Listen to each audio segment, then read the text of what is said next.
Hello बच्चों, कैसे हैं आप? आई होप बढ़िया होंगे।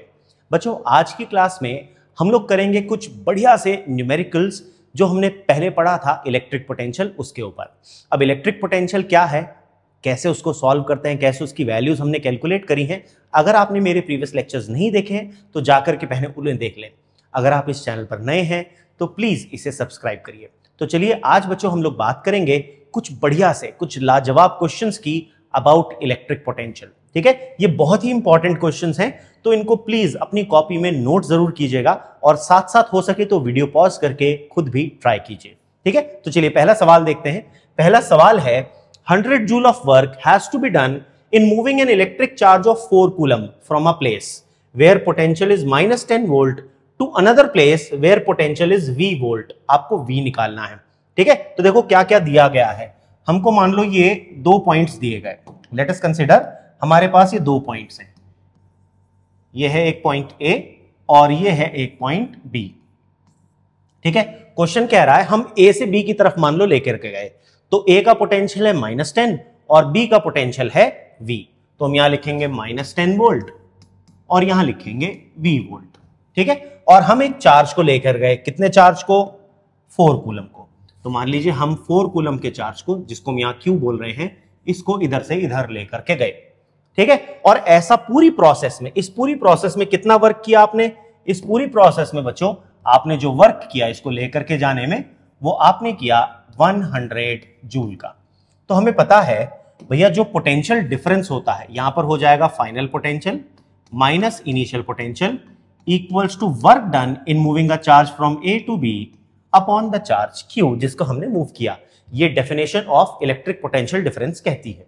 ठीक है, तो अब अगर आप ध्यान से देखो, V minus of -10 equals to 100 upon 4, क्योंकि क्वेश्चन के हिसाब से जो चार्ज था इसकी वैल्यू 4 कूलम थी। ठीक है, तो V प्लस 10 इक्वल्स टू 25, तो V की वैल्यू आ जाएगी 25 माइनस 10, तो हमारे पास V का आंसर आ जाएगा 25 माइनस 10 यानी 15 वोल्ट। तो वो जो अननोन पोटेंशियल था जिसकी हम बात कर रहे थे वो आ गया बच्चों 15 वोल्ट का। आई होप आपको ये क्वेश्चन क्लियर हो गया। चलिए चलते हैं अब अगले क्वेश्चन पर। Next question is determine the electric potential at the surface of a gold nucleus. The radius is 6.6 into 10 की power -15 metre and atomic number is 79। ठीक है, अब आपको पोटेंशियल निकालना है गोल्ड न्यूक्लियस पर। आपको उसका रेडियस दिया गया है 6.6 into 10 की पावर -15 मीटर। तो लिख लेते हैं हमें क्या क्या वैल्यू गिवन है। 6.6 into 10 की पावर -15 मीटर और एटॉमिक नंबर दिया गया है, Z की वैल्यू है 79। ठीक है ना, तो हमको इस बात से हमें पोटेंशियल की वैल्यू कैलकुलेट करनी है। अब ध्यान से देखो, गोल्ड न्यूक्लियस के अंदर बेसिकली क्या होता है? गोल्ड न्यूक्लियस के अंदर प्रोटॉन्स हैं, तो यहां पर जो charge inside the gold nucleus है वो हो जाएगा Z टाइम्स E। Z है 79 और E की वैल्यू है 1.6 इंटू 10 की पावर -19 कूलम। तो मेरे पास चार्ज आ गया। अब पोटेंशियल का फॉर्मूला होता है V equals to KQ upon R, है ना। तो अगर आप Q देखो, K है 9 इंटू 10 की पावर 9, Q हम निकाल चुके 79 इंटू 1.6, ये हो जाएगा 1.6 इंटू 10 की पावर -19 और R हमें क्वेश्चन में दिया गया है एज 6.6 इंटू 10 की पावर -15।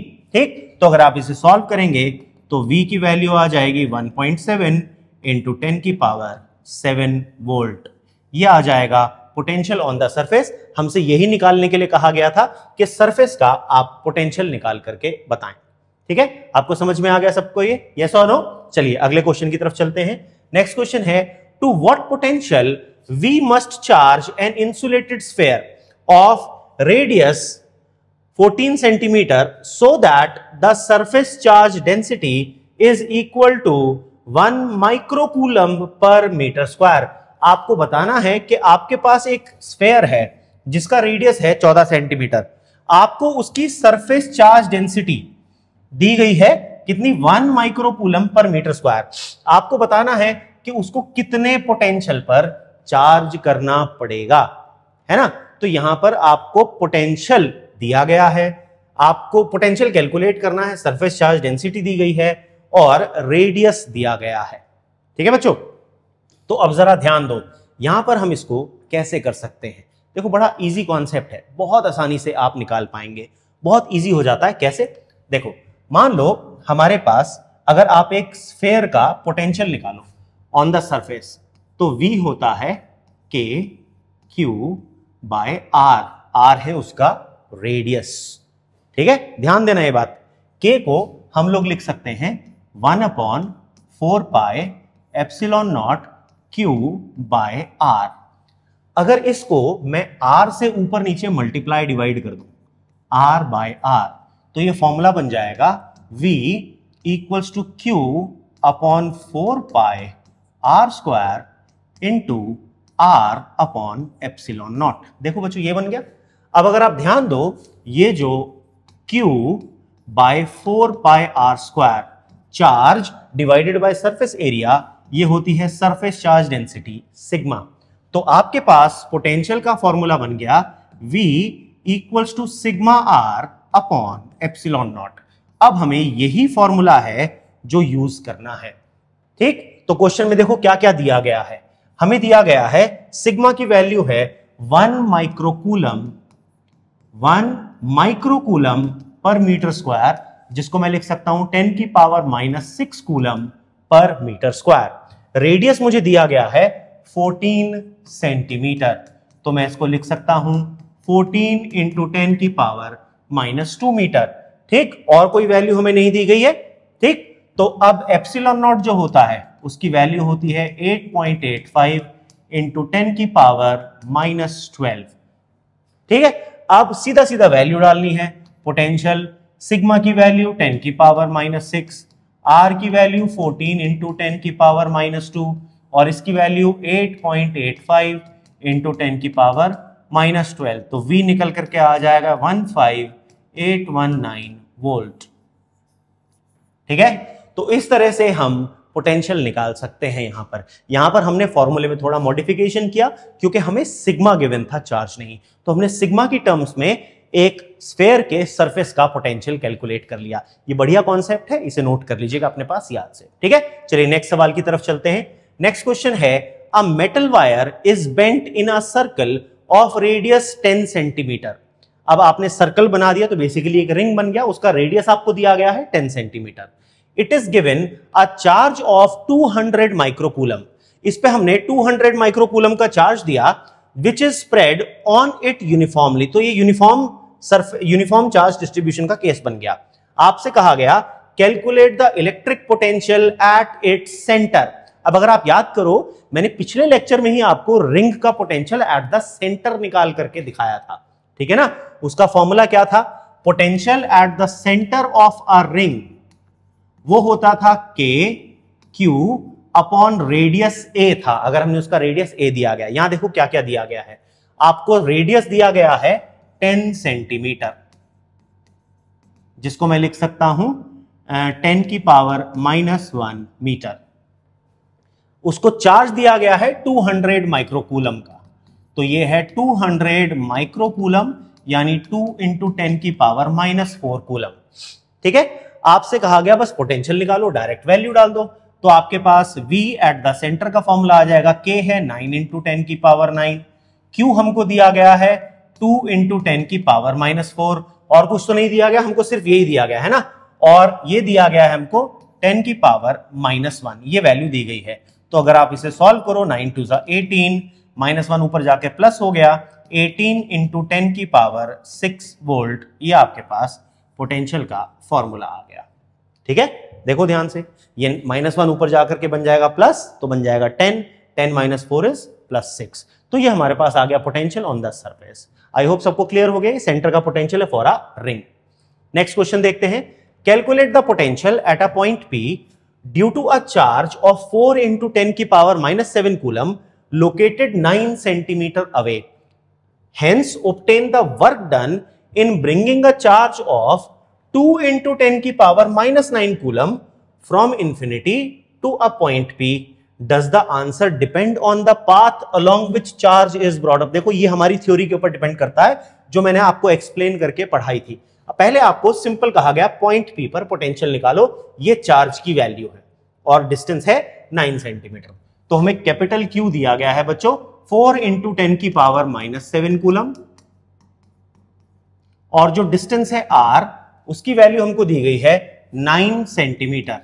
तो हम इसको लिखेंगे 9 इंटू 10 की पावर -2 मीटर।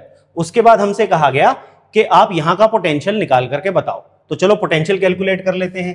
पोटेंशियल V होता है, पोटेंशियल एट पॉइंट P वो होता है K Q by R। K की वैल्यू 9 इंटू 10 की पावर 9, Q की वैल्यू 4 इंटू 10 की पावर -7 और R की वैल्यू 9 इंटू 10 की पावर -2। ठीक है, 9 से 9 कैंसिल, -2 पर जाके प्लस हो गया, 9 + 2 11, 11 - 7 इज 4। तो पोटेंशियल एट पॉइंट P आ गया 4 इंटू 10 की पावर 4 वोल्ट। ये तो हमारा पहला आंसर आ गया, पोटेंशियल एट पॉइंट P। अब आपसे कहा गया यहां पर ये चार्ज था, देखो ध्यान से समझना फिगर को, ये कैपिटल Q है, ये इससे दूरी पर यह है पॉइंट P और यह है हमारी इंफिनिटी। ठीक है, अब आप इंफिनिटी से एक दूसरे चार्ज Q0 को मूव करके ला रहे हो। आपसे कहा भैया ये बताओ कितना वर्क करना पड़ेगा, है ना। तो अगर आप याद करो इलेक्ट्रिक पोटेंशियल का फॉर्मूला, इलेक्ट्रिक पोटेंशियल का फॉर्मूला होता है work done in bringing a charge from infinity two point P upon charge Q0। तो यहां से वर्क डन का अगर आप फॉर्मूला निकालो इंफिनिटी टू P, वो आना चाहिए था Q0 into potential at point P। अब हमें कितना चार्ज लाने के लिए कहा गया, 2 इंटू 10 की पावर -9 कूलम। क्वेश्चन के हिसाब से Q0 है 2 इंटू 10 की पावर -9 कूलम। देखो इसको इंफिनिटी से उठा करके यहां तक ला रहे हैं, तो सिंपली आप वैल्यू डाल दीजिए 2 इंटू 10 की पावर -9 और Vp हमारे पास था 4 इंटू 10 की पावर 4, 4 2 ज़ा 8। तो work done in bringing a charge from infinity two point P आ जाएगा 8 इंटू 10 की पावर -9 + 4 इज -5 जूल। ये बच्चों आ गया work done in bringing a charge of 2 into 10 की power -9 coulomb from infinity to the point P। I hope आपको ये समझ में आ गया सबको, यस और नो। ठीक है, अब देखो इसका जो लास्ट पार्ट है ये ध्यान से समझना। क्वेश्चन कह रहा है does the answer depend on the path along which charge is brought. आपको बताना है क्या हमारा आंसर उस पाथ पर डिपेंड करता है जहां से चार्ज को लाया गया। मतलब अगर मैं चार्ज को यहां से लाता, ऐसे घुमा करके जिगजैग करके लाता, तो क्या मेरा आंसर अलग होता। आंसर है नो। क्यों? क्योंकि इलेक्ट्रोस्टैटिक फोर्सेस आर कंजर्वेटिव। हमने पढ़ा था, ये मैंने आपको थ्योरी में भी पढ़ाया था कि भैया जो इलेक्ट्रोस्टैटिक फोर्स होती है वो कंजर्वेटिव होती है, इसीलिए इसके अगेंस्ट किया गया वर्क पाथ इंडिपेंडेंट होता है, पाथ पर डिपेंड नहीं करता। आप किसी भी रास्ते से चार्ज को उठा करके लाओ, इससे फर्क नहीं पड़ता, क्योंकि यहां पर पाथ इंडिपेंडेंस हो जाती है। रीजन क्योंकि इलेक्ट्रोस्टैटिक फोर्सेस कंजर्वेटिव नेचर की होती हैं। आई होप आपको ये समझ में आ गया होगा बच्चों, यस और नो, हाँ कि ना, जल्दी बताओ। चलो अगले सवाल को देखते हैं फिर। 27 drops of same size are charged at 220 volt each. 27 drop हैं और उनको 220 वोल्ट पर हमने चार्ज किया। They coalesce to form a bigger drop. ये कंबाइन, कोअलीज का मतलब होता है कंबाइन, मिल जाना। दे कोअलीज या combine to form a bigger drop. Calculate the potential of the bigger drop. आपको बिगर ड्रॉप का पोटेंशियल यहां पर निकाल करके बताना है। ठीक है, तो देखो ध्यान से, कॉन्सेप्ट हो क्या रहा है। यहां पर आपके पास ऐसे छोटी छोटी 27 ड्रॉप्स हैं। ठीक है, कितनी ड्रॉप्स हैं टोटल? 27। ये मिलकर के एक बड़ी ड्रॉप बना रही है। तो हमने यहां पर माना कि भैया ये जो छोटी ड्रॉप थी इसका रेडियस था स्मॉल r, इसका चार्ज था स्मॉल q। ये जो बड़ी ड्रॉप है इसका चार्ज है कैपिटल Q और इसका रेडियस है कैपिटल R। तो अगर आप ध्यान से देखो यहां पर एक सीधा सा फंडा लग रहा है कि जो टोटल चार्ज Q होगा वो 27 टाइम्स स्मॉल q हो जाएगा, यस और नो। ठीक, अब जो रेडियस है, अब यहां पर रेडियस निकालने के लिए हम लोग यूज करेंगे वॉल्यूम का। अगर आप नोटिस करो ये 27 ड्रॉप्स मिल करके जब बड़ी ड्रॉप बना रही हैं तो इन 27 ड्रॉप की वॉल्यूम समा करके ही तो वो बड़ी ड्रॉप बनी होगी। तो इसका मतलब बड़ी ड्रॉप की वॉल्यूम इन 27 ड्रॉप्स की वॉल्यूम का कॉम्बिनेशन है, सम है। तो मैं कह सकता हूं वॉल्यूम ऑफ बिगर ड्रॉप जो कि होगी 4/3 पाई कैपिटल आर क्यूब, क्योंकि भैया एक स्फेयर की जो वॉल्यूम होती है 4/3 पाई आर क्यूब होती है। ठीक है, ये हो जाएगा 27 इंटू 4/3 pi small R cube. 4/3 pi से 4/3 पाई, तो आपके पास आ गया R cube equals to 27 capital R cube. तो कैपिटल आर का फॉर्मूला आ गया cube root of 27 R cube, जो कि आ जाएगा 3r। तो हमारे पास ये पता चल गया कि जो रेडियस है इसका वो 3 गुना हो गया। अब अगर मैं छोटी वाली ड्रॉप का पोटेंशियल लिखता, potential of a small drop, एक छोटी वाली जो ड्रॉप है अगर मैं उसके पोटेंशियल की बात करूं, उसको मैं सपोज बोलता हूं स्मॉल v। तो वो स्मॉल v जो होगा उसकी वैल्यू हो जाएगी, अगर आप उसकी वैल्यू देखो उसका फॉर्मूला होना चाहिए था k q बाय r, और क्वेश्चन के हिसाब से उसकी वैल्यू है 220 वोल्ट। देखो क्वेश्चन में हमको ये दे रखी है 220 वोल्ट। ठीक है, अब जो पोटेंशियल ऑफ बिगर ड्रॉप होगी, जो बड़ी वाली ड्रॉप बनी हमारे पास, उसके पोटेंशियल को हम कैपिटल V बोलते हैं, वो आ जाएगा K capital Q upon capital R। अब कैपिटल Q को आप 27 टाइम्स Q लिख सकते हो, तो मैं K into 27 of small q, और कैपिटल R को मैं लिख सकता हूं 3R। तो मेरे पास 3 9 27, ये बन जाएगा 9 टाइम्स KQ बाय R, यानी 9 टाइम्स स्मॉल v। अब स्मॉल v की वैल्यू उठा करके रख दो, तो 9 इंटू 220, तो v का आंसर आ गया 1980 वोल्ट। समझ में आया सबको, यस और नो? तो इस तरीके से हम कैलकुलेट कर सकते हैं लार्ज ड्रॉप का पोटेंशियल। आई होप आपको ये क्लियर हो गया बच्चों, यस और नो? जल्दी से बताओ, सबको समझ में आ रहा है? अगर आपको मेरा पढ़ाया अच्छा लग रहा है और फिजिक्स अब लगने लगी है आसान, तो बच्चों इस चैनल को सब्सक्राइब जरूर कीजिए, इस वीडियो को ज्यादा से ज्यादा शेयर कीजिए और अपने प्यारे प्यारे कमेंट्स मुझे जरूर दीजिएगा। अगर आपको अच्छा लग रहा है और आपको मजा आने लगा है फिजिक्स पढ़ने में, तो प्लीज नीचे कमेंट बॉक्स में जरूर से बताइएगा। ठीक है, आप मेरे टेलीग्राम चैनल को भी ज्वाइन कर सकते हैं by scanning this QR code. मिलते हैं हमारी अगली क्लास में, तब तक के लिए जय हिंद।